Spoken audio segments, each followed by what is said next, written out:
നമസ്കാരം മാന്യ മഹാജനങ്ങളെ. ഞാൻ പുറത്തിരുന്ന് എൻ്റെ യൂട്യൂബ് വീഡിയോസ് എല്ലാം അനലൈസ് ചെയ്തുകൊണ്ടിരിക്കുന്ന സമയത്ത് വളരെ യാദൃച്ഛികമായി ഒരു ബംഗാളി എൻ്റെ അടുത്തേക്ക് വന്നു. ഫോണിലെല്ലാം ഇങ്ങനെ നോക്കി. എന്നിട്ട് അവൻ ചോദിച്ച്, ഏ തൂ എന്നാ യൂട്യൂബ് മേ? ഞാൻ പറഞ്ഞ അതെ, ഞാനത് യൂട്യൂബിൽ. തൂ യൂട്യൂബറേ? ഞാൻ അതെ യൂട്യൂബറാണ്. अच्छा ये तुम्हारे വീഡിയോ തോടെ ദിക്കാവോ? ഞാനിട്ട് വീഡിയോ കാണിക്കാൻ വേണ്ടി ചോദിച്ച്, വീഡിയോ കാണിക്കാൻ വേണ്ടി പറഞ്ഞ് ഞാനിട്ട് കാണിച്ചു കൊടുത്ത്. तो പറയാ ഇത് ക്യാ ബോൾ റേ, ഇതെന്നായി പറയുന്നത്? തോടാ ഹിന്ദി മേ ബി ബോലോ നാ, നമുക്ക് ബി മാലൂം ഹേ. കുറച്ച് ഹിന്ദിയിലെല്ലാം പറഞ്ഞെങ്കിൽ എനിക്കും കൂടി മനസ്സിലാവില്ലേ. അപ്പം ഞാൻ പറഞ്ഞേ ആദ്യം മലയാളത്തിലൊന്ന് സെറ്റാവട്ടെ, എന്നിട്ട് നമുക്ക് പാൻ ഇന്ത്യൻ സെറ്റ് ചെയ്യാം. പിന്നെ എനിക്കൊരു 100,000 ചോദ്യങ്ങളെ. പിന്നെ ഓരോന്നോരോന്നായിട്ട് ചോദിക്കാൻ തുടങ്ങി. ഭായ് ഇതിൽ പൈസ എത്ര കിട്ടുന്നുണ്ട്? പൈസയാ? എന്ത് പൈസ? ഇടമ്പരേക്ക് വീഡിയോ ഒന്നും ഇട്ട് തുടങ്ങിയില്ല, പിന്നെ പൈസ? അങ്ങനെയാ?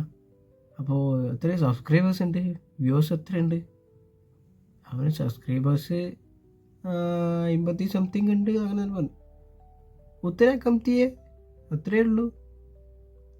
ഞാൻ പറഞ്ഞു ഞാൻ ഇപ്പോൾ ഇട്ട് തുടങ്ങിയതിലുള്ളൂ, 4 ദിവസം അതിനുള്ളൂ. ഭായ് നമ്മളെ നാട്ടിൽ ഒരാൾ ഫസ്റ്റ് ടൈമായിട്ട് തുടങ്ങിക്കഴിഞ്ഞാൽ ആൾക്ക് 1-2 ദിവസം കൊണ്ടെല്ലാം 5,000 10,000 के अंदर ഇത് സബ്സ്ക്രൈബേഴ്സ് വ്യൂസ് അങ്ങനെ ഇങ്ങനെ കിട്ടുന്നുണ്ടെന്നെല്ലാം പറഞ്ഞു. അവൻ അതെയാ, ആയിക്കോട്ടെ. നീ കേരളക്കാരനല്ലേ, നിങ്ങളെ നാട്ടിൽ ഭയങ്കര ഉഷാറാന്നല്ല, ഇതിനെന്ത് ഇങ്ങനെ ആയിപ്പോയേ? അത്രയല്ലേ, കുറച്ചല്ലേ ഉള്ളൂ. നിങ്ങളുടെ നാട്ടിലൊന്നും സപ്പോർട്ടല്ലേ, ഇതിന് പൈസ ചിലവില്ലാത്തതല്ലേ, ആർക്കും ഫോണിൽ നിന്ന് പേ ചെയ്യാമല്ലോ, അങ്ങനെ ഇങ്ങനെ. അവർ സബർ ഹബീബി ഇവിടെ റുക്കോ, നമുക്ക് ടൈമുണ്ടല്ലോ, മെല്ലെ മെല്ലെ ശരിയാക്കി എടുക്കാൻ പറ്റുന്നേ ഉള്ളൂ എന്നെല്ലാം പറഞ്ഞു. അങ്ങനൊന്നല്ല, നിങ്ങളുടെ നാട് ശരിയല്ല, പിന്നെ കേരളക്കാർ ഇങ്ങനൊന്നല്ല. എനിക്കില്ലാത്ത ടെൻഷനോ എനിക്ക്, എന്താ ചെയ്യുക? എന്നിട്ടോ പറഞ്ഞ് അങ്ങനെ ശരിയാവില്ല, നിങ്ങളുടെ ഇത് ഫ്രീ ആയിട്ട് ചെയ്യാൻ പറ്റുന്നല്ലേ, ആർക്കും ഫോണിൽ സബ്സ്ക്രൈബേഴ്സ് എല്ലാം സിമ്പിളായിട്ട് ചെയ്യാമല്ല, പിന്നെന്താ ഇത്ര കുറവ്? അവർ എനിക്കിപ്പോൾ എന്താ പ്രശ്നവും? എൻ്റെ പ്രശ്നം നമുക്ക് പരിഹരിച്ചാൽ പോരെ? ഞാൻ ഈ പ്രശ്നം പരിഹരിച്ചിട്ട് കാണുന്നുണ്ട്. നീ ഇപ്പോൾ തൽക്കാലം നിൻ്റെ പണി നോക്കിയിട്ട് അങ്ങ് വിട്ടോ, നമുക്കിത് വഴി അങ്ങ് കാണാമെന്ന് പറ്റി അവനങ്ങ് ഒഴിവാക്കി.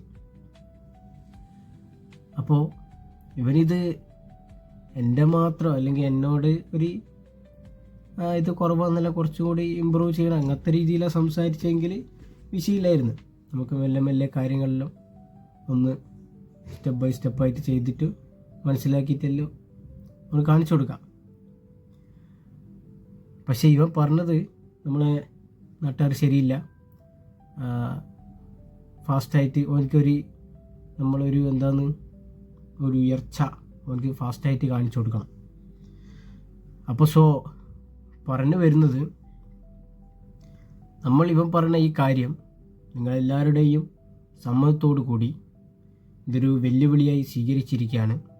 എല്ലാ നല്ലവരായ നാട്ടുകാരും നമ്മുടെ ഈ ചാനൽ വമ്പിച്ച ഭൂരിപക്ഷത്തിൽ വിജയിപ്പിക്കണമെന്ന് വിനീതമായി അപേക്ഷിച്ചുകൊള്ളുന്നു. ഇത്രയും പറഞ്ഞുകൊണ്ട് ഞാൻ എൻ്റെ എളിയ വാക്കുകൾ ഇവിടെ ഉപസംഹരിക്കുകയാണ്. വീണ്ടും സന്ധിക്കും വരേക്കും വണക്കം.